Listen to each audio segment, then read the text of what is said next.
कृतार्थ करें। बोलिए भक्तवत्सल भगवान की जय। पूज्यपाद श्री महाराज जी।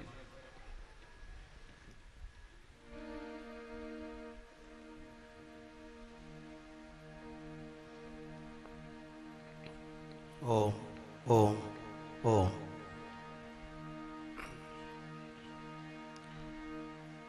आइए जरा दो बार अपने हाथ उठा करके अपना परिचय दे।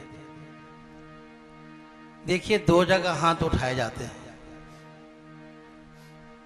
एक तो अगर कोई बदमाश आपके सामने बंदूक लेकर आ जाए तो उसके सामने कते सिलेंडर हो जाता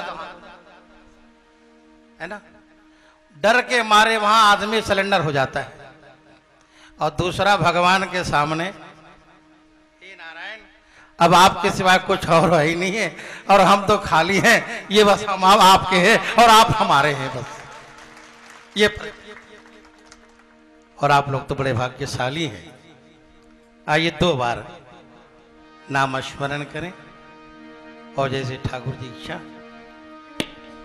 मैं कल रात ही में दिल्ली से आया हूं और अभी अभी थोड़ी देर पहले एक समाचार आया कि हमारे उत्तराखंड के मुख्यमंत्री आ रहे हैं, तो 1 बजे उनके साथ मेरा थोड़ा कार्यक्रम है यहीं पर।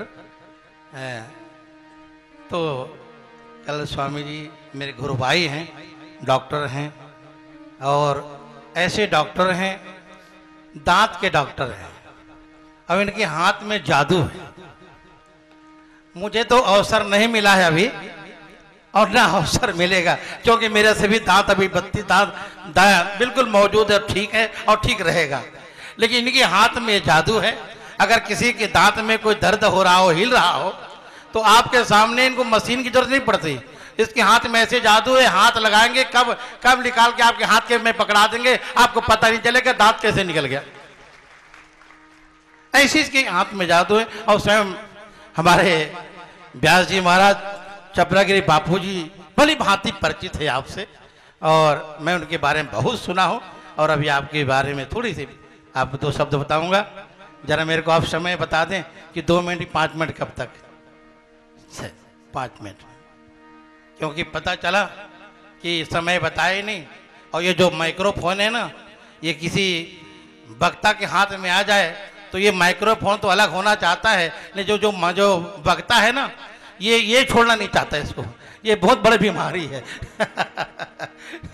बोल गंगा मैया की, बोल गंगा मैया की, श्री सीताराम धाम महाराज की, श्री सीताराम जी महाराज की, बोल शंकर भगवान की, बोल वृंदावन बिहारी लाल की, श्री हनुमान जी महाराज की, संत भगवान की, श्री छपरागिरी बापू जी महाराज की। जरा एक बार जरा जोर से हाथ अपने हाथ उठा करके परिचय दे। जय जय श्री राधे, जय जय श्री राधे, जय जय श्री राधे। वाह, बहुत सुंदर। धन्य है आपकी आस्था को, धन्य है आपके संस्कार को। आइए 2 बार नाम स्मरण करें। एक ही बात गाना। श्रीमद् भागवत में एक ही भजन है जिसको भाव से गा लें, कहीं जाने की जरूरत नहीं आपको। वो भाव यह है, गोविंद मेरो है, गोपाल मेरो है, गोविंद। भाव से गाइए। ये गोविंद मेरो है, गोपाल मेरो है, गोविंद मेरो है, गोपाल मेरो है, ये गोपाल मेरो है, गोविंद मेरो। बोलो गोपाल मेरो है, गोविंद मेरो है, ये बांके बिहारी नंदलाल मेरो है, ये बांके बिहारी नंदलाल मेरो है, ये बांके बिहारी नंदलाल मेरो। बोलो बांके बिहारी नंदलाल मेरो है, बांके बिहारी नंदलाल मेरो है।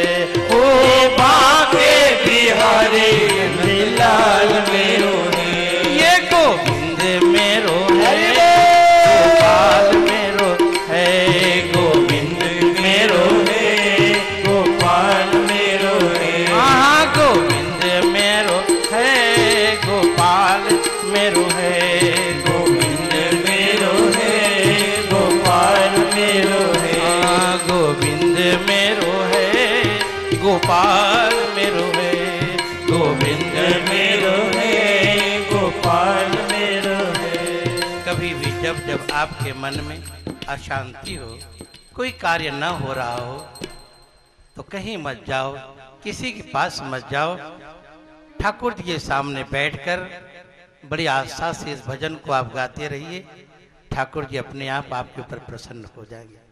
बहुत अच्छा भजन है। तो आइए। सच्चिदानंद रूपाय विश्वोपत्यादि हेतवे तापत्रय विनाशाय श्री कृष्णाय वयं नमः। अतुलित बलधामं हेमशैलावदेहं धनुजवन कृशानं ज्ञानीनां ग्रगण्यनं सकल गुण निधानं वानराणां धीशं रघुपति प्रिय भगतं वातुजातं नमामि। अखंड नायक ब्रह्मांड नायक परमपिता परमात्मा श्री सीताराम जी महाराज, श्री राधा कृष्ण, श्री सीताराम जी के परम दुलारे परम लाडले राम कथा के रसिक श्री हनुमान जी महाराज, माँ गंगा, माँ शिव, परम आदरणीय परम पूजनीय व्यास पीठ पर विराजमान व्यास स्वरूप श्री सुखदेव जी के रूप में विराजमान परम आदरणीय परम पूजनीय श्री स्वामी चपरागिरी बापू जी महाराज, परम आदरणीय परम पूजनीय मेरे परम मित्र भी हैं, सखा भी हैं, गुरु भाई भी हैं, महान डॉक्टर रामप्रिया दास जी महाराज, मेरे पास में विराजमान स्वामी जी महाराज, एवं यहाँ पर उपस्थित भक्ति स्वरूपा माताएं, मेरे प्रिय भाइयों, प्रिय सज्जनों, वाकई में आप लोग बड़े भाग्यशाली हैं जो गुजरात से चलकर और गंगा के किनारे, गंगा के तट पर ऐसे महापुरुष, ऐसे त्यागी तपस्वी परम साधक व्यास जी के मुख से आप भागवत सुन रहे हैं। वाकई में आप लोग बड़े भाग्यशाली हैं। कभी कभी मैं भागवत को देखता हूं और विचार करता हूं तो कभी कभी सोचने लग जाता हूं, वेद व्यास जी भगवान ने लिख दिया और आप भी जानते हैं, भक्ति, ज्ञान और वैराग्य तीनों गुजरात में जब प्रवेश करते हैं तो भक्ति बुढ़िया हो जाती है, जर्जर हो जाती है, ज्ञान वैराग्य जवान हो जाते हैं। पता नहीं वेद व्यास जी महाराज से पता नहीं कोई भूल हो गई कि पता नहीं क्या हो गई।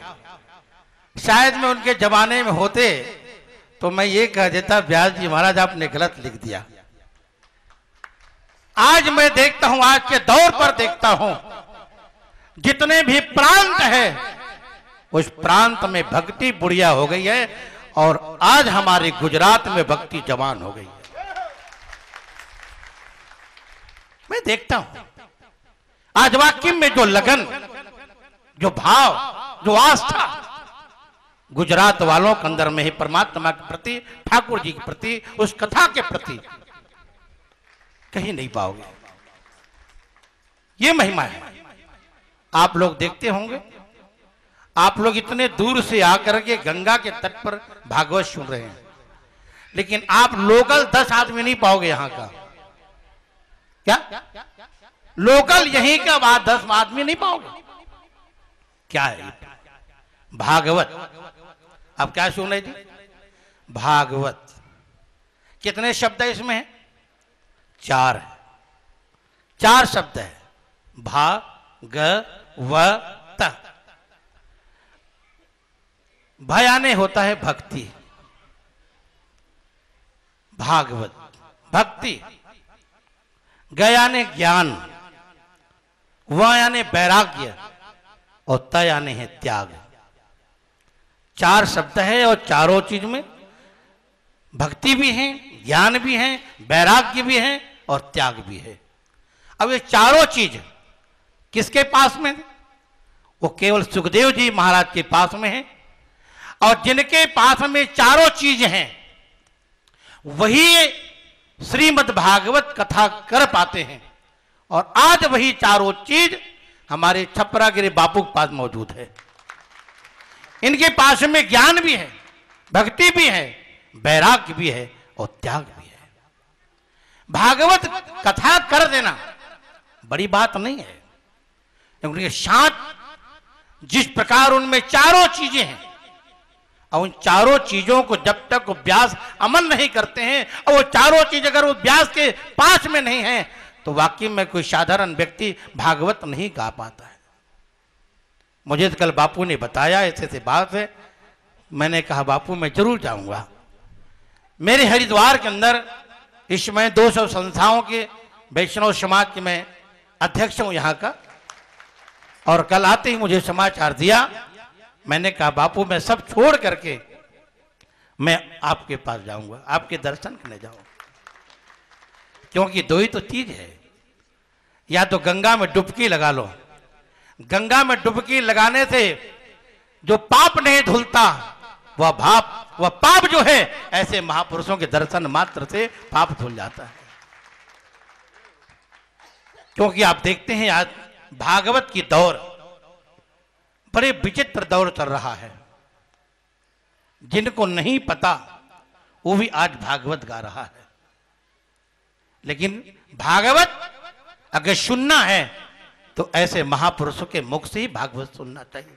यही कहते हैं श्रीमद् भागवत आज भी प्रत्यक्ष है और आज भी सामर्थ्य है। आज भी वो 7 दिन में वो मुक्ति और मोक्ष दे सकती है। लेकिन कब? जब ऐसे छपरागिरी बापू जैसे कोई भागवत करने आए और भागवत सुनाए और कोई सुने तो ये प्रमाण है। इसलिए कहावत है इस देश को 3 ने सजाया है और 3 ने बर्बाद किया है। 3 ने सजाया है और 3 ने बर्बाद किया है। आप लोग देख रहे प्रमाण कितना बढ़िया प्रमाण है। हनुमान दादा खुद यहां चल गया है। बापू भी हनुमान दादा देख ज्यादा उनके साथ दोस्ती मत करना, नहीं तो सब ले जाएगा है। इसलिए जो है क्योंकि बापू भैया ले जा, अब बंद कर दो, ले जा उसको उधर उसको हाथ नहीं लगा। हाँ, बापू भी हनुमान दादा के पुजारी हैं और मैं भी कट्टर हनुमान दादा का पुजारी हूं हैं। और जिनके वो पुजारी है आज मैं शाम को ले जाऊंगा उनको, वहां के दादा को दिखाऊंगा, हरिद्वार के हनुमान दादा को दिखाऊंगा। हमने अपने हनुमान जी के नाम रखे हनुमान दादा, क्योंकि दादा तो एक ही है विश्व में, कोई दूसरा दादा नहीं है। और दादा है हनुमान जी, कोई दूसरा दादा तो 3 सजावट देश को, सती शूर और संत, और 3 लजावत देश को, कायर कपटी क्रूर। आज ऐसे संत मिलना बड़ा मुश्किल है, बहुत मुश्किल है। इस प्रकार जो है 2 ही तो ग्रंथ हैं हमारा, राम कथा और भागवत।